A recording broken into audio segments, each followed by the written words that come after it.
안녕하세요. 각경숙 집사입니다. 이사 후 짐 정리로 바쁜 가운데 수요 예배 서는 것은 생각도 못했는데 목사님의 전화를 받고 너무 당황스러워 어제 이사를 해서 힘들 것 같다는 말이 툭 튀어나왔습니다. 내가 생각해도 설교는 사명자로 세워 가신다고 해놓고 앞뒤가 안 맞는 말을 하며 입으로만 사명 감당한다고 나불거리는 것을 회개하고 알겠습니다 하고 다시 대답했습니다. 주님이 집을 꾸미는 것을 우상 삼지 말고 말씀 위에 서라고 깨우쳐 주시는 것 같습니다. 작년 3월에 첫 설교를 할 때도 이번에도 비대면 예배로 서게 되었는데 너무 두렵고 떨리는 마음이 있으니 감해 주시는 것 같습니다. 이번에 저에게 주시는 말씀은 사울이 담대하게 전도하는 내용인데 전도의 삶을 잘 살지 못하는 저에게 회개하고 세월을 아껴서 인생의 후반부를 전도의 삶으로 잘 살라고 하시는 것 같습니다.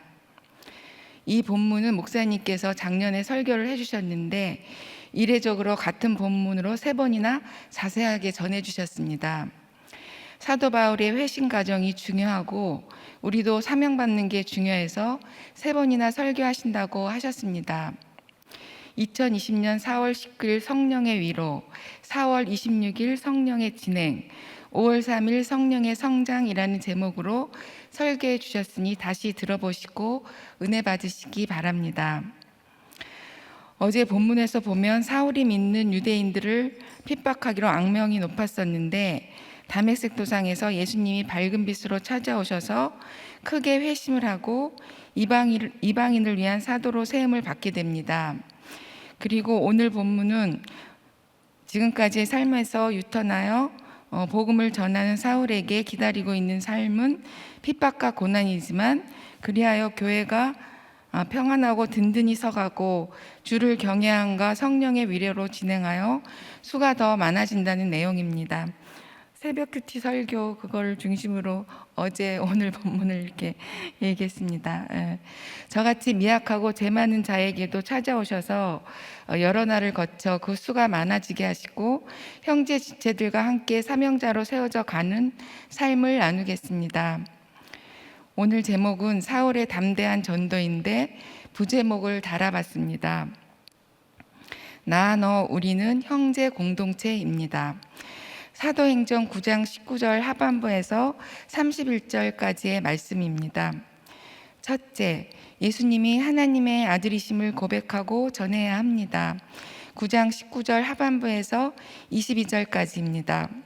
19절 하반부, 사울이 다메섹에 있는 제자들과 함께 며칠 있을새 사울이 유대교 바리새인들과 함께 기독교인을 잡멸하고 다녔는데 성령의 회심이 되어 원수 같던 주의 제자들과 함께 며칠을 지내며 하나가 됩니다.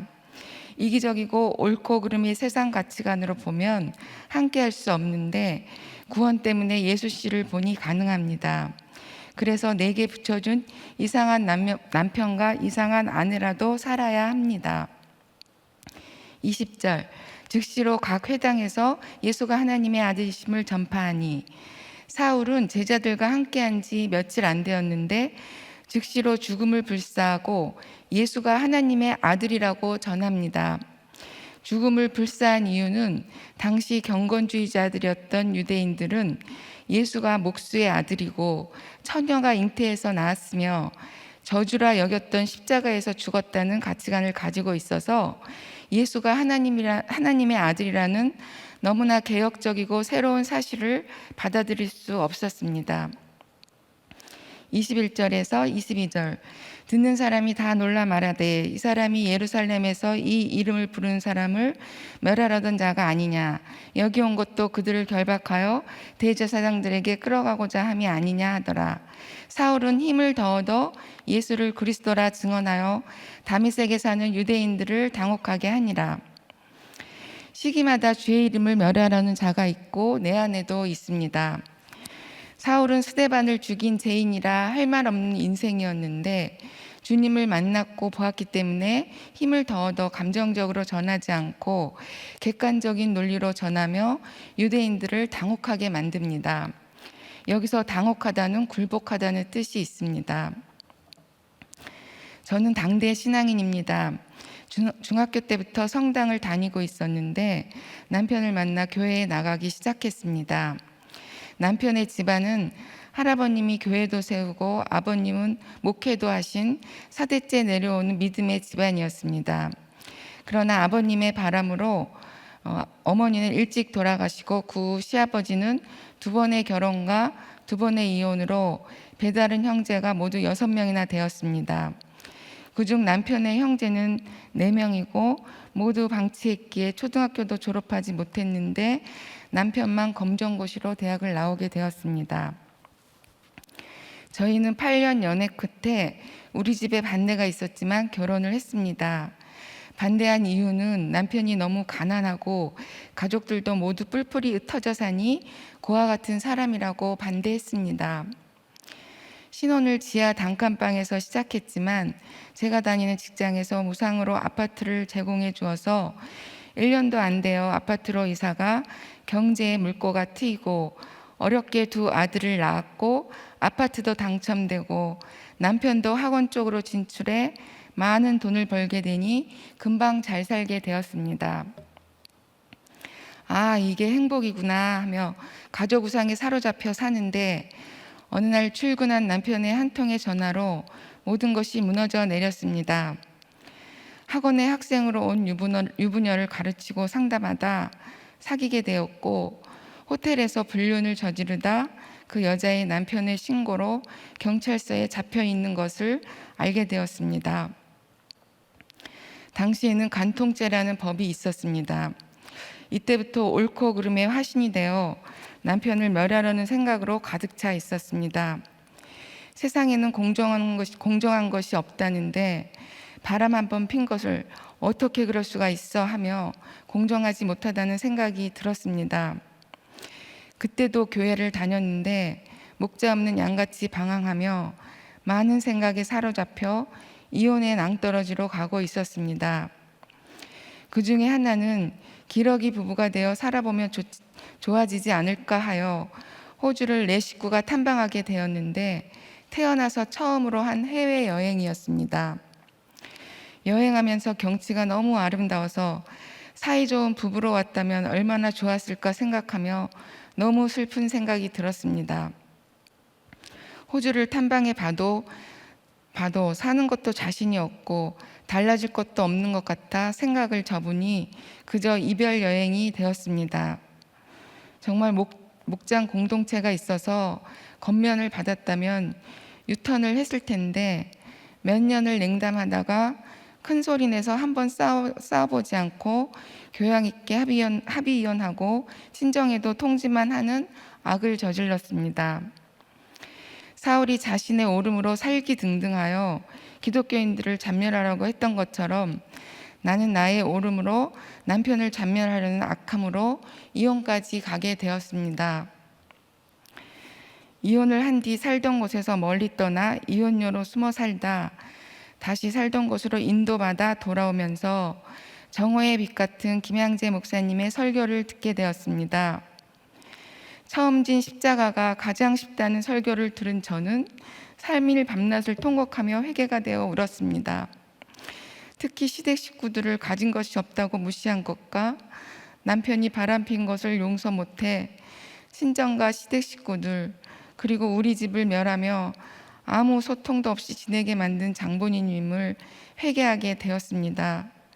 회심을 하고 보니 나만 생각했던 악이 보이고 주변 사람들이 보였습니다. 지금은 91세가 되신 친정엄마는 요양원에 계시는데 딸이 이혼한 것이 수치스러우셔서 당신이 죽기 전에 친척들에게 알리지 말라고 하셨습니다.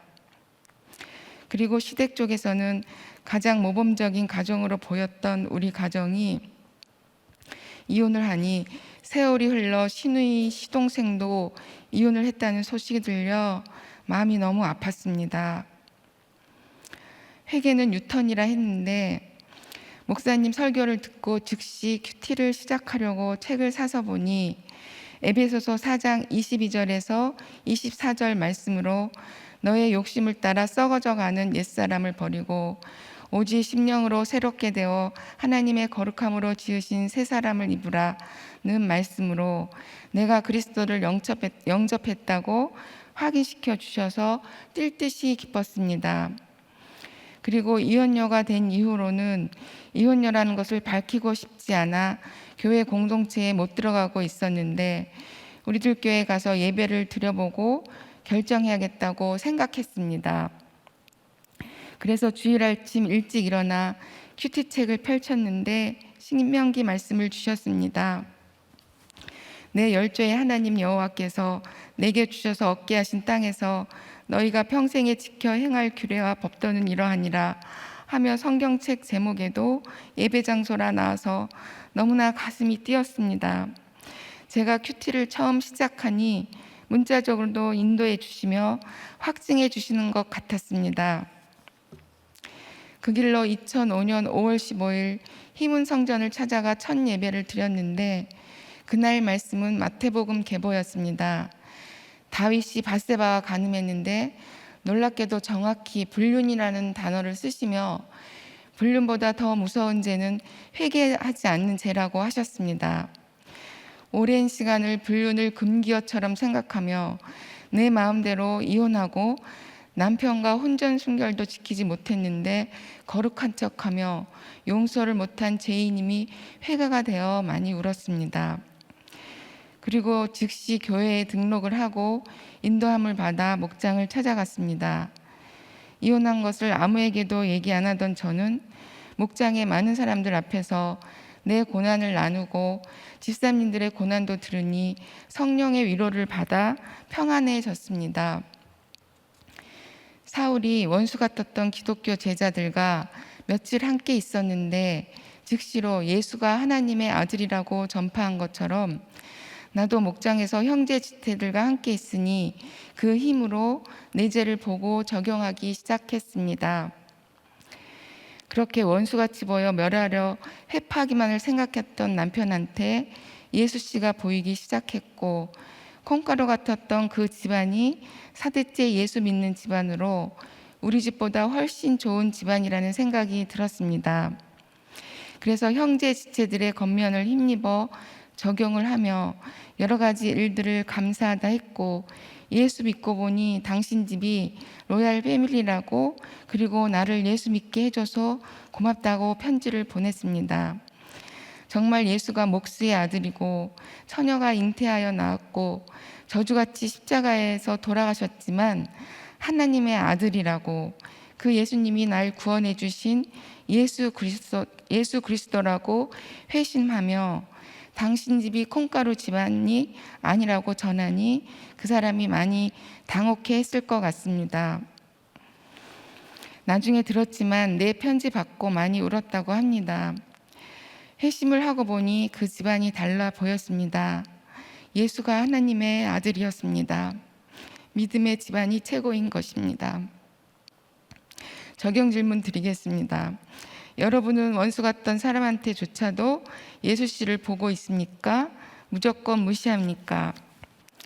당시 예수님이 하나님의 아들이라는 말이 개혁적이었는데 지금 나에게도 예수 그리스도로 인해 새롭게 보이고 행하는 것들이 있습니까? 아니면 여전히 목수의 아들로 보이십니까? 둘째, 여러 날이 지나야 하고 반드시 형제 지체를 주십니다. 23절에서 30절까지의 말씀입니다. 23절, 여러 날이 지나매 유대인들이 사울 죽이기를 공모하더니 예수가 그리스도라 하면 꽃길이 기다리고 있는 것이 아니라 고난이 기다리고 있습니다. 사울이 살기가 등등했던 만큼 아라비아에 3년의 여러 날이 필요합니다.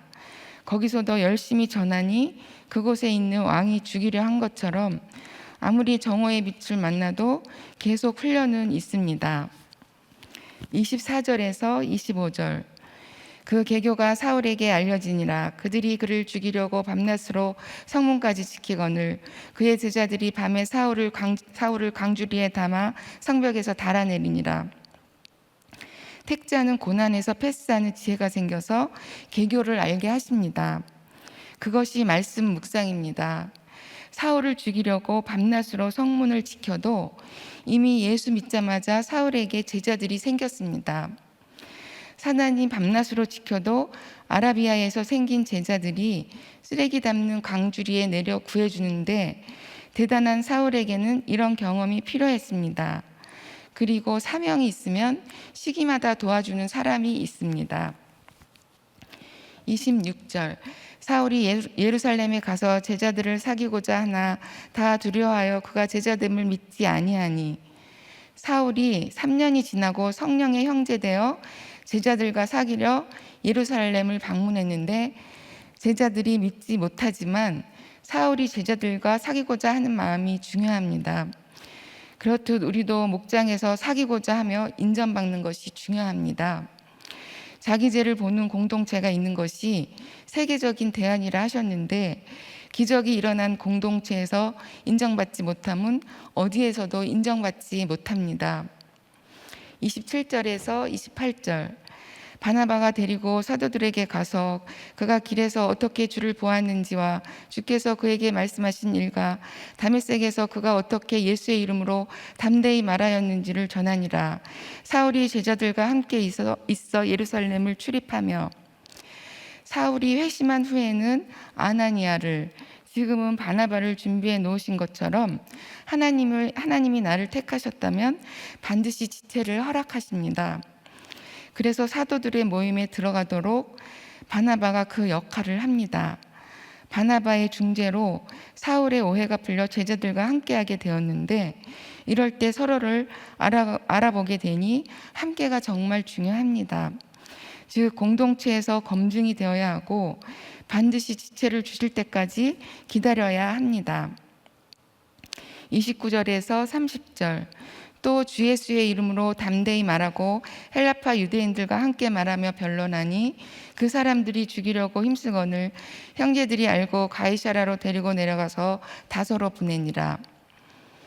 사울이 생명을 내놓고 헬라파 유대인들과 변론을 합니다. 이와 같이 주님을 만났다면 부끄러움을 개의치 않고 전하는 것이 맞습니다. 사울이 변론에서 늘 이기니 더 적극적인 적을 만들어 그들이 죽이고자 합니다. 그러나 죽음을 무릅쓰고 전하는 사울을 보고 사울을 다소로 보내는 형제가 생겼습니다. 내가 이타적으로 살 때 형제 지체를 주시는데 예수 믿고 가장 큰 축복은 형제가 생기는 것입니다. 그리고 사울은 다소에서 잊혀진 자로 13년간의 시간을 보냅니다. 저에게도 많은 여러 날과 루저의 시간이 있었습니다. 저는 이혼을 하고 사람들의 시선이 두려워서 아무도 아는 사람이 없는 먼 곳으로 이사를 해서 어린 아들 둘과 살았습니다. 그곳에서는 아무도 안 사귀고 예배만 드렸습니다. 사람 만나는 것도 싫어서 아이빙랜드 지점 하나를 맡아서 집에다 그림책을 쌓아놓고 겉표지를 날마다 닦고 수선하며 모자를 푹 눌러 쓰고 묵묵히 배달 일만 하니 어린 두 아들은 엄마가 아줌마들하고 만나서 수다 떠는 모습을 보는 것이 소원이라고 했습니다. 많이 우울했던 것 같습니다. 인생이 너무나 외롭고 허무해 모두에게 잊혀진 자 같이 3년 동안 루저의 삶을 살았습니다.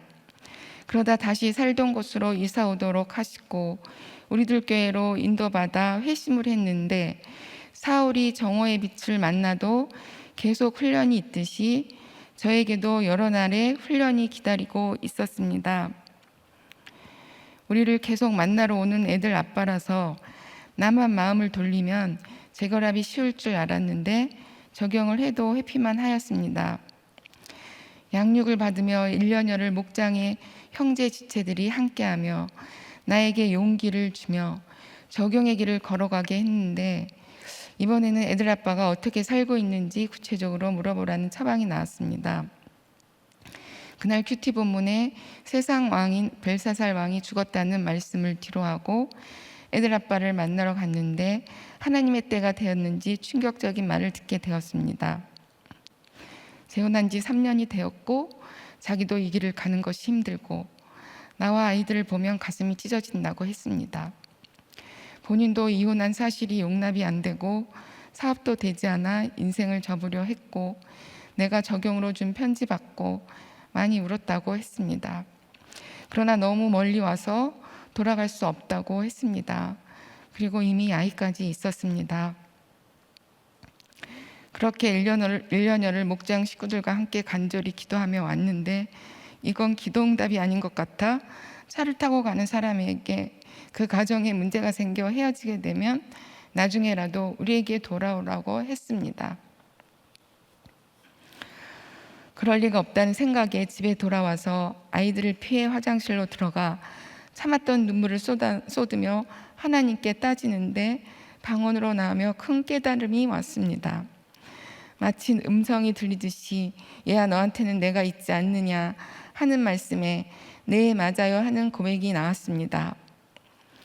그리고 내가 무엇이라 말씀하시나 큐티책을 펴보니 다니엘이 사자굴에 들어가는 것을 알면서도 전에 행하던 대로 기도하며 하나님께 감사한 것으로 인해 사자굴에 던져지지만 하나도 상하지 않고 나왔다는 내용이었습니다. 그때 식탁 위에 제출하려고 둔 목장 예배 보고서가 보이고 내 기도 제목에 그리 아니하실지라도의 믿음을 내게 주시고 아이들 앞에서 그 믿음을 보이며 살게 해주세요 라고 써 있어서 전율이 흘렀습니다. 다니엘의 세 친구가 불에 던져졌는데 하나님이 능히 건져내실 것을 믿지만 그리 아니하실지라도 왕의 신상들에게 절을 하지 않겠다는 내용인데 무슨 뜻인지도 모르고 기도 제목에 그렇게 썼던 것입니다.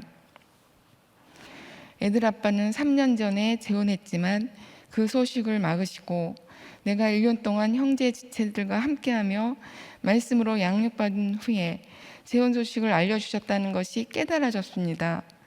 말씀과 함께 울어주는 지체들이 성령의 위로가 되어 재혼의 사자굴이 나를 죽이려 달려들어도 하나도 다치지 않고 나오게 되니 하나님의 큰 사랑 때문에 눈물이 났습니다. 내 기도 제목처럼 재결합이 되지 않을지라도가 되어 말씀으로 해석되니 하나님이 나를 다 알고 계신다는 생각에 정말 기뻤습니다. 그날 어린 아이들과 아빠의 재혼 소식을 나누며 돈 걱정을 하는 아이들에게 하나님이 주실 것을 믿자고 했습니다. 혼자였다면 이혼 후보다 더 방황하며 내 자신을 멸했을 텐데 말씀과 형제 공동체가 있으니 사명자로 나가게 하셨습니다. 그리고 영적 양육자인 목자님이 바나바가 되어 다른 형제 지체들과 지경이 넓어지도록 내 구속사를 큐티 나눔에 올리게 강권하시고 사명의 길로 똑바로 나아가게 나를 소개하도록 도우시니 더 많은 형제 지체들이 생겨 시기마다 서로 돕는 일이 끊이지 않고 일어나는 인생이 되었습니다. 이혼녀로 가장이 되어 아들 둘을 키우려 하니 가장 나를 죽이려고 달려드는 일이 경제력이었습니다. 작은 아들이 6개월일 때는 몇백만 원을 들여 영어, 한글, 일본어, 한문 블록 등 영재 교육을 시키며 미친 짓을 했는데 정작 중고등학교 때는 이혼의 삶이 궁핍하니 아무것도 해줄 수 없는 형편이 되었습니다. 인생이 아이러니 투성이입니다. 사흘을 시기마다 형제들이 살려준 것처럼 저도 형제 지체들의 소개로 우리들 교회 집사님이 운영하는 수학학원에 실장으로 가게 돼서 10년이나 일하게 하셨습니다. 아이들도 수학을 거저 배우게 되었습니다. 그러다 학원이 어려워져 그만두고 2년 정도 아기 보는 알바를 하다 지금은 작년 8월부터 다시 학원에 일주일에 3번 나가며 원장님과 권찰님이 형제 지체가 되어서 교회 일도 하며 사명을 감당하고 가게 하십니다. 정말 시기마다 영육간에 형제 지체들이 도와주어서 살아가게 하셨습니다. 적용 질문 드리겠습니다. 여러분 아라비아의 여러 날과 루저로 다소의 시간을 보낸 적이 있습니까? 여러 날과 루저로 다소의 시간을 보낸 후 성령의 진행으로 형제 지체가 생겼습니까? 아니면 여전히 혼자이십니까? 셋째, 수가 더 많아집니다. 31절 말씀입니다. 31절 그리하여 온 유대와 갈릴리와 사마리아 교회가 평안하여 든든히 서가고 주를 경외함과 성령의 위로로 진행하여 수가 더 많아지니라. 내용상으로 보면 그러나가 와야 하는데 그리하여가 왔습니다. 성령의 문법이라 그렇다고 하셨습니다. 스데반의 순교로부터 시작한 박해를 모두 받는 것이 그리하여입니다. 성경에는 핍박보다 성장이 없었다는 말이 없다고 합니다. 박해가 일어나면 하나님이 일하시기 때문입니다. 사울이 목숨을 걸고 주 예수의 이름으로 담대히 전하니 형제들이 그를 살려주기 위해 다소로 보냅니다. 그곳에서 루저같이 잊혀진 자로 13년을 하나님과 독다며 외로운 시기를 보냅니다. 이렇게 한 사람이 핍박당하고 있는 것으로 하나님이 일하셔서 교회가 평안하여 든든히 서가고 있습니다. 이 평안은 예수님의 십자가로만 가능하며 자기 죄를 볼 때 평안해집니다. 평안하니 든든히 서가고 주를 경외합니다. 주를 경외한다는 것은 두려워하는 것인데 우리가 그 거룩의 경지에 다다르지 못하니 두려운 만큼 존경하고 사랑한다는 뜻입니다. 그렇지 않으면 사람을 두려워하거나 무시하게 됩니다. 그래서 주를 두려워할 때 성령의 위로로 성령의 진행이 되어 수가 더 많아집니다. 그리하여 수가 더 많아진다는 말씀처럼 제 인생도 그런 것 같습니다. 늘 자신 없고 부끄러운 인생이었는데 점점 자존감이 높아지고 수가 더 많아지는 인생이 되어가고 있습니다. 저의 어린 시절 아버지는 술 중독이어서 주사가 심했습니다. 밤이 되면 늘 가슴이 두근거렸고 밤과 새벽에 늘 피해 있다 대충 잠을 자고 아침이 되면 희생적이고 강직하신 어머니가 옷을 단정하게 입히고 맛있는 도시락을 싸주셔서 학교에 가곤 했습니다. 어느 날은 동네 사람들이 모여서 우리 집이 너무 시끄러우니 내쫓자고 회의하는 것을 막내 남동생이 보고 헐레벌떡 달려와 알려주는데 그 수치와 공포심은 너무나 컸습니다. 그때 받은 상처로 늘 남의 눈을 의식하며 하나님을 두려워하는 것이 아니라 사람을 두려워하는 마음이 생겨 이중적인 아이로 자랐습니다. 그래서 그런 수치스러운 그룹에 들지 않기 위해서 애를 썼고 나는 다르다 하며 오히려 사람을 판단하고 차별하는 죄성이 내 마음에 깊이 자리 잡게 되었던 것 같습니다. 그래서 결혼을 통해 내 마음대로 하며 행복을 이루려 가족 우상에 사로잡힌 나에게는 시댁 식구들의 초라함과 찌질함이 싫어 마음속으로 많이 무시하며 관계하기를 싫어했습니다. 하나님께서는 그런 형편없는 저를 그냥 두시지 않고 내 삶의 결론으로 남편의 바람과 이혼으로 고난의 소용돌이로 들어가게 하시고 우리를 교회를 만나게 하셨습니다. 루저 같은 저의 삶을 꼭꼭 숨기고 살고 싶었는데 말씀의 공동체에서 말씀에 붙잡힌 바 되어 온천하에 드러나게 하셨습니다. 그리고 사람을 차별하고 내 인생이 내 것인 양 이혼을 하고 하나님 자리에 앉아있던 교만을 회개하니 그 전에 느끼지 못하던 평안을 누리며 수가 많아지게 하십니다. 이혼의 잼패가 있다 보니 이혼하신 지체들이 저희 목장에 많이 왔습니다. 어떤 때는 목장 식구 대부분이 이혼하신 분들이었습니다.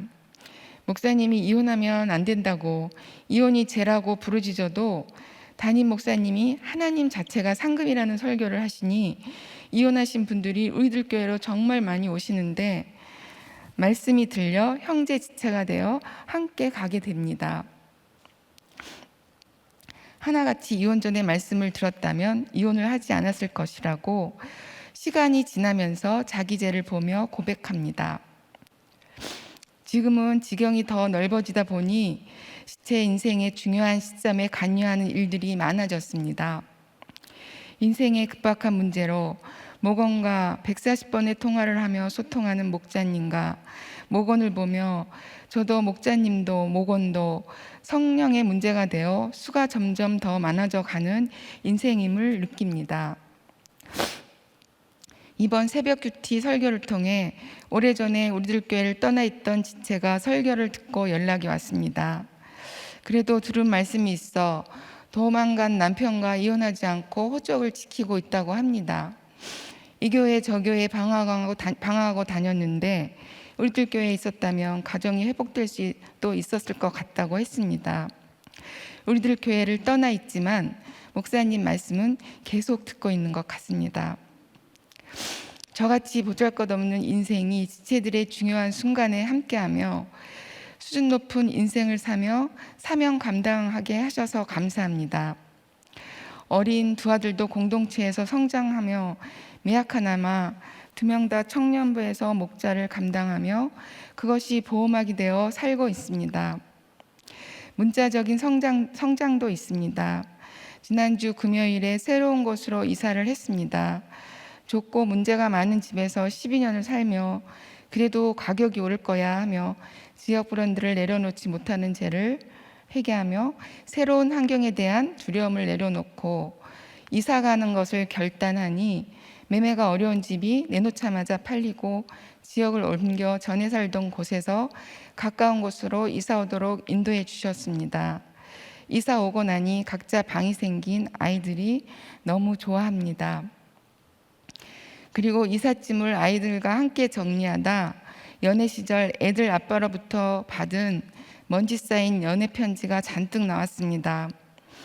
읽어보니 영원히 사랑하겠다는 내용이 많아 아이들에게 웃으며 읽어보라며 인간의 사랑은 믿을 게 없고 영원할 수 없으니 너희는 예수 믿는 사람과 신결혼해야 한다. 세상 사람은 어려운 문제가 닥치면 조금 더 인내하지 못한다. 그게 나였다. 나도 내 감정에만 충실해서 이혼하게 되었다고 말해 주었습니다. 제가 주님을 만나지 못하고 공동체에서 안식을 누리지 못했다면 이런 편지들을 보고 더욱 마음이 요동되어 원수같이 여겼을 텐데 아이들과 함께 웃으며 나눌 수 있는 평안을 주셔서 감사했습니다. 전에 살던 집과 성령의 작별을 하고 새로운 집에서 대면 목장을 준비하며 이 집이 믿음의 형제 지체들이 많이 드나들며 쓰임받아 수가 많아지는 집이 되었으면 좋겠습니다. 적용 질문 드리겠습니다. 여러분은 그리하여 수가 더 많아지는 삶을 살고 있습니까? 아니면 정체되어 있습니까? 수가 더 적어지는 삶을 살고 있습니까?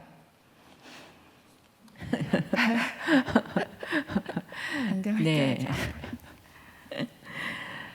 네, 그러니까 그렇게 이제 대부분 보면은요, 그렇게 너무 잘해주고 이렇게 나이스하던 남편들이 하루아침 바람을 피고 집에서 이렇게 또 괴롭히고 폭력을 행하는 사람들은 절대로 또 바람을 안 펴요. 네. 예. 그 폭력을 행하는 사람들은 그래서 이혼을 덜하는 것 같아. 근데 그렇게 이제 반대를 무릅쓰고, 근데 거기가 또 불신결혼이라고 할 수도 없이 목회자 가정이고 네. 또 4대째라며요. 네. 그러니까 참 우리는 신결혼하라고 그랬는데 지금 생각해 보면 남편이 믿음이 있었어요 그때? 믿음이 없었던 것 같아요.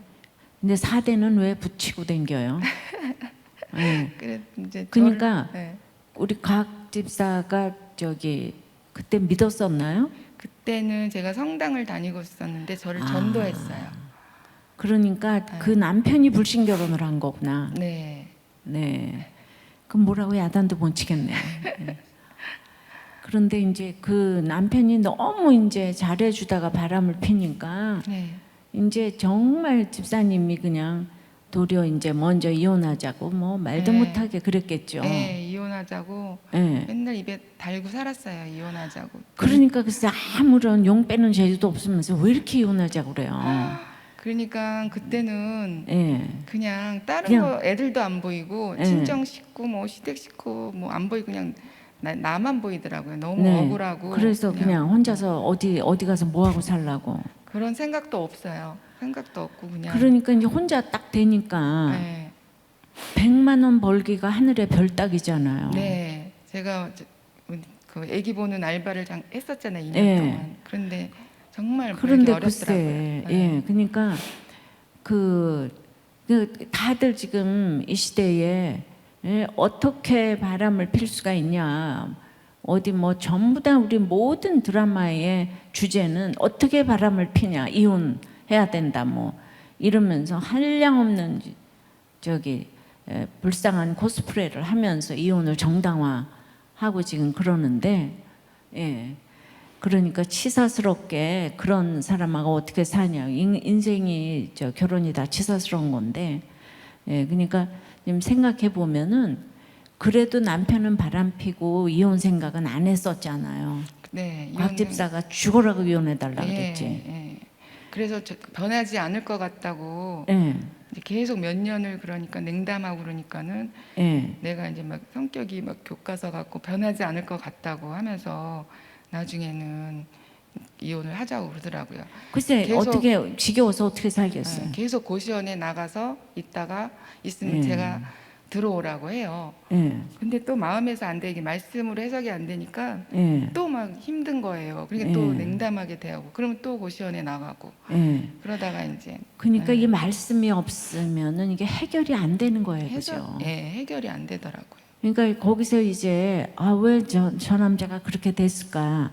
내 죄를 보고 이렇게 그냥 정말 내가 회개하겠다고 네, 독사의 자식이다 한마디만 했으면 가정이 해결되는 건데 네, 저렇게 남편을 죽일 듯이 저렇게 얌전하게 생겨가지고 그렇게 죽일 듯이 덤벼드니까 이제 이런 얘기를 하면 여성계에서는 완전 여성 비하라고 이제 그러죠. 네. 그러니까 그 이혼은 정말 그 안 해야 된다는 거를 온 힘을 다해서 한번 얘기해봐요. 이혼은 절대로 하면 안 된다는 거를.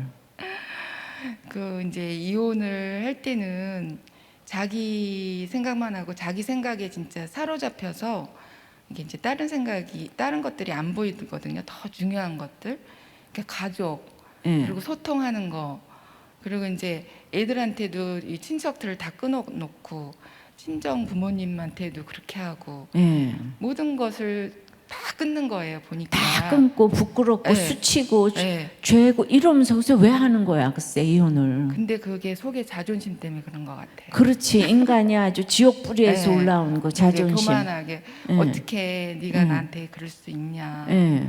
그 생각이 꽉 차 있으니까 다른 게 안 보여요. 말씀이 없으니까. 그래서 그냥 이혼을 해서 보여주고 싶은 거죠. 딱 이혼을. 이혼해서 뭘 그렇게 보여주고 싶었어요? 아니 그러니까 딱 이혼하는 거를 괴롭히는 것도 있는 그러니까 거잖아요. 남편이 이혼하는 걸 제일 괴로워할 거다 그렇게 그런 생각했어요. 생각을 하는 거죠. 그러니까 착각에 사로잡혀 있을 그런 수도 착각이 있죠. 어디 있어요? 이혼하는 거를 예. 저 사람은 남편이 이제 제일 힘들어할 힘들어할 거다. 거다. 그리고 예. 이제 그 집이 그렇게 이제 힘든 이혼을 2번씩이나 시아버님이 했잖아요. 예. 그래서 막 이혼 그렇게 이제 바람피고 이러는 아버지를 막 진짜 너무 경멸했었거든요. 네, 그래서 가족을 되게 중요하게 생각했던 사람인데 이제 그런 걸 저한테 많이 얘기를 했었는데 그런 게 내 안에 좀 잔재에 있었나 봐요. 그러니까 남편을 너무 좋아하고 너무 나이스하고 이제 네. 이러는데 왜 나이스한 사람들이 저렇게 저 바람을 피냐고요. 난 그래서 진짜 별 인생이 없다고 생각되는 게 저는 그냥 정말 남편이 바람을 좀 펴줬으면 좋겠다 이 생각을 했는데 그런 사람은 또 안 펴요. 근데 내가 너무 나한테 잘해주고 이런 사람은 꼭 남한테도 잘해주더라고요. 그러니까 그게 똑같은 걸 알고 그래야 되는데 제가 우리 집사님 다시 한번 이렇게 세운 게 목보를 보니까 그렇게 다 이혼들을 하겠다 그러는 거예요. 그리고 이혼을 하겠다 그러면서 톡방을 나갔다고 이러고 이혼을 하면 왜 톡방을 나가냐고. 그러니까 이제 무슨 다른 남자가 생기고 다른 여자가 지금 생기고 그러니까 그 죄 가운데 있으니까 톡방을 나가려고 그러죠. 네. 정말 그러지 말라고. 오늘 그거 너무 정말 다 망하는 길이라고. 네, 다 망했죠. 저희 예. 어머니도 너무 힘들어서 아직 예. 친척들한테 예. 하나도 얘기 안 했거든요. 지금까지도 얘기 안 했어. 어머니가 이제 지금 요양원에 계시는데 예. 절대 하지 말라. 예. 지금까지도. 너무 그 옛날 분이시니까 막 너무 수치스러워가지고. 아유 주여. 예. 그러니까 우리도 그렇게 교회 안 왔으면 음지에서 그냥 맨날 네. 이러고 살다가 네. 세상 그 우리도 교회 와가지고 지금 신세가 펴가지고 그냥 신수가 다 훤해져가지고 그냥 완전히 애들도 다 잘 컸고 그냥. 예, 공동체에서 진짜 예. 컸어요. 그리고 집도 지금 30몇 평짜리로 이사 가시고 수가 진짜 많아진 건 많아. 근데 그거는 정말 그 해석을 잘하니까 해결이 된 거잖아요. 네. 그러니까 이 해석이 중요한 거지 결혼이 중요한 게 아니잖아요. 네. 예, 남편과의 사랑이 중요한 게 하나도 아니에요. 네. 네. 그 내가 이렇게 예수 안에서 그 해석이 중요한 네, 거지. 네. 몇 년을 저렇게 냉담자로 남편 미워하고 그러니 남편이 그 사랑이 중요한 사람인데 딴 사람 찾아서 가죠. 그렇죠. 예. 예. 근데 왜 저기 힘들면 찾아오라 그랬는데 왜 아직도 안 찾아오지? 거기가 좋은가? 거기 응. 그 바람핀 그 네. 여자가 약사가 됐잖아요. 거기서 공부를 해갖고 약사예요 그분이? 약사가 아, 됐어요. 어머나 그래서 안 오는구나. 약대를 들어가서 네. 약대를 들어가서 이제 애들 아빠는 이제 못 하는데 다른 일들을 지금 네. 거기 약국에서 같이 일하는 것 같긴 해요. 아유 그러니까 참 이게 경제력이 중요하고 네. 하여튼 그래서 여자가 이렇게 벌면 네. 정말 이혼율이 많은 거예요. 네. 그러니까 한 사람이 벌어서 거기에 딱 복종을 해야 되는데 하여튼 조금만 벌면 이거 끝에 돈하고 하나님하고 똑같이 해서 만몬신을 섬기니까 네. 어머나 그 약사 때문에 안 오는구나. 아유, 유감이야. 다시 그래도 네. 저렇게 기도했으니까 네. 그냥 호적이 깨끗하게 되기를 네. 이렇게 바랐는데 이제 하나님하고 이제 호적하고 이제 살라고. 예. 근데 먹고 사느라고 힘들어서 이거를 그래도 잊어버리고 네. 예, 그냥 이렇게 온 것 같아요. 맞아요. 예.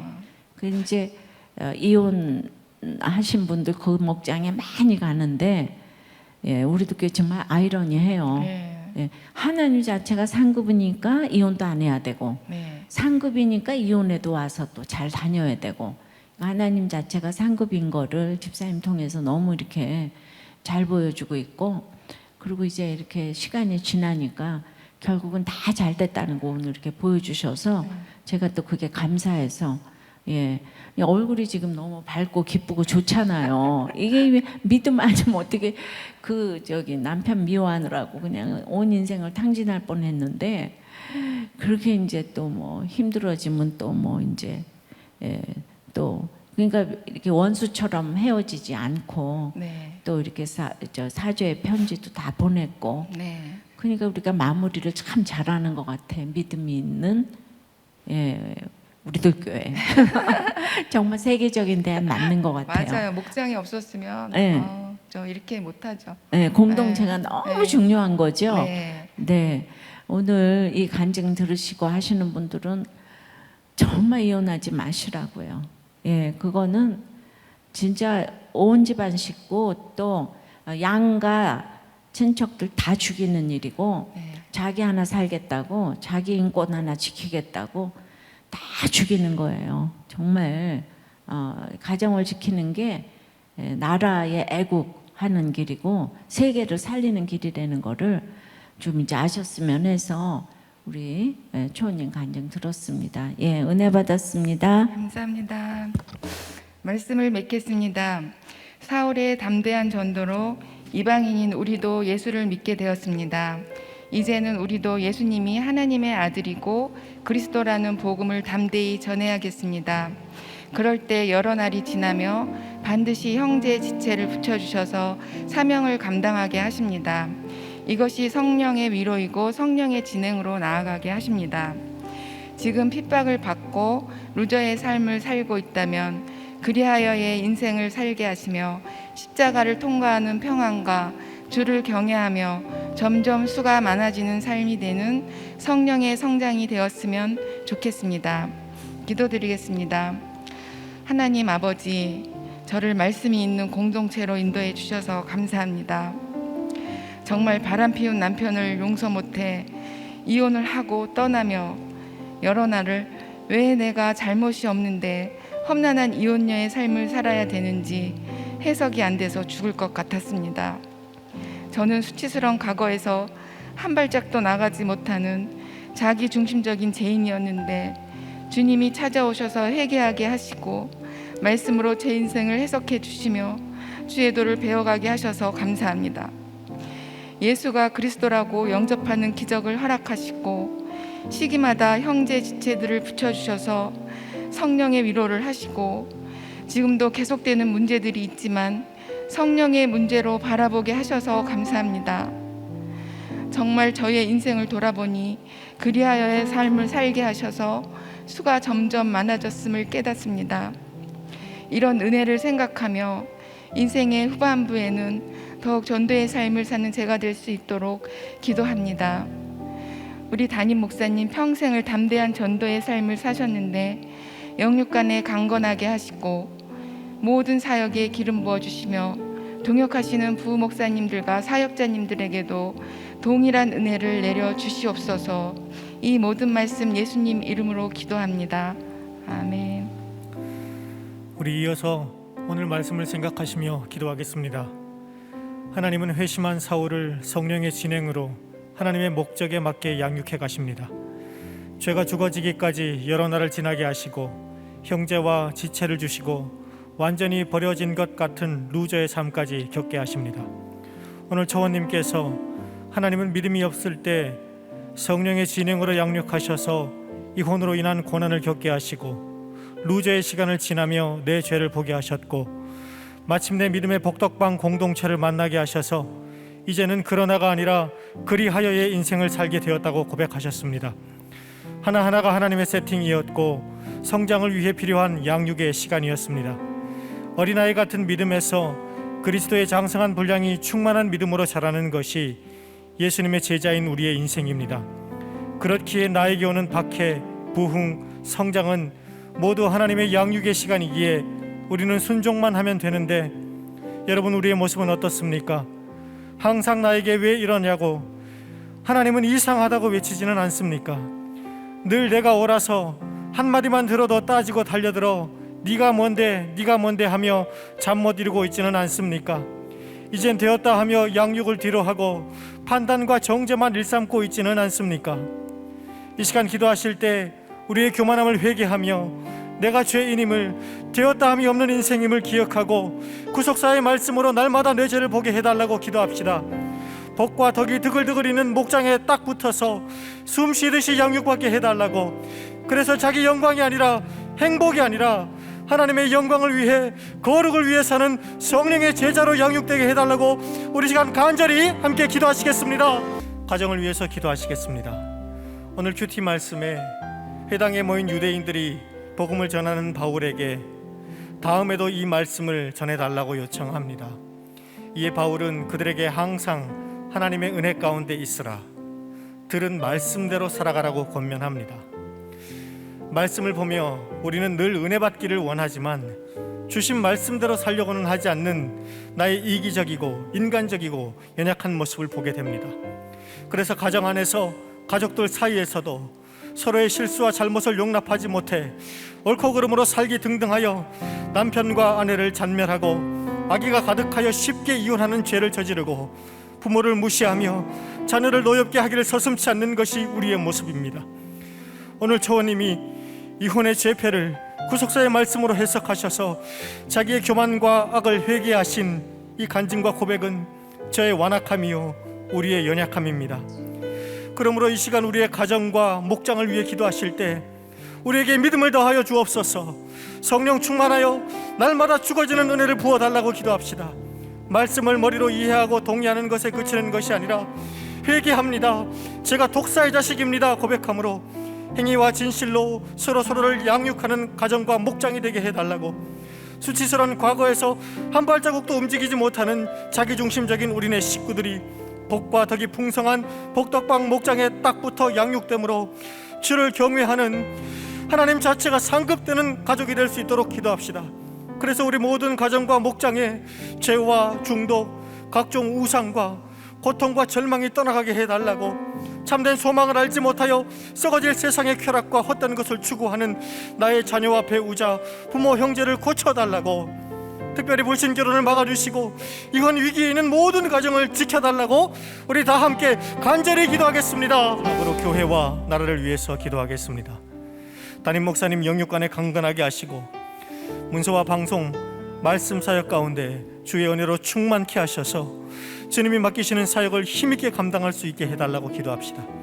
세계적인 대안인 목장을 섬기시는 우리 목자님들 기름 부어주셔서 성령의 양육자들 다 될 수 있도록, 그리고 이번 주 토요일에 사랑부 큐티 캠프가 있습니다. 사랑부 버디들과 모든 가족들이 한 마음으로 말씀을 듣고 반응하여 성령의 보내심의 사명을 감당할 수 있도록, 그리고 준비 중인 청년부 큐티 페스티벌 가운데도 성령의 은혜를 더해 주시도록 기도합시다. 땅끝에서 복음을 전하는 선교사님들과 가족들을 보호해 주시고 복음의 문을 활짝 열어주시도록, 나라의 근간을 흔드는 평등법의 제정을 막아주시고 건강가정기본법 개정안의 통과를 막아주시며 태아생명보호법이 제정될 수 있도록 기도합시다. 계속되는 코로나로 상처 입고 어려움을 겪는 성도들을 지켜주시고 성령의 위로를 받게 하시며 코로나의 문제가 하루속히 종식될 수 있도록 백신의 공급이 원활하게 이루어지고 문제가 일어나지 않도록, 우리 이런 기도 제목을 놓고 다 함께 교회와 나라와 선교사님을 위하여서 간절히 기도하며 나가시겠습니다. 하나님 아버지, 우리를 구원하시기 위해 하나님의 카이로스의 때에 저희를 찾아주셔서 다함 없는 하나님의 사랑을 깨닫게 하시고 세계적인 대안인 목장 공동체를 통해 양육받으며 영혼 구원의 귀한 사명을 쫓아 살게 하시니 감사를 드립니다.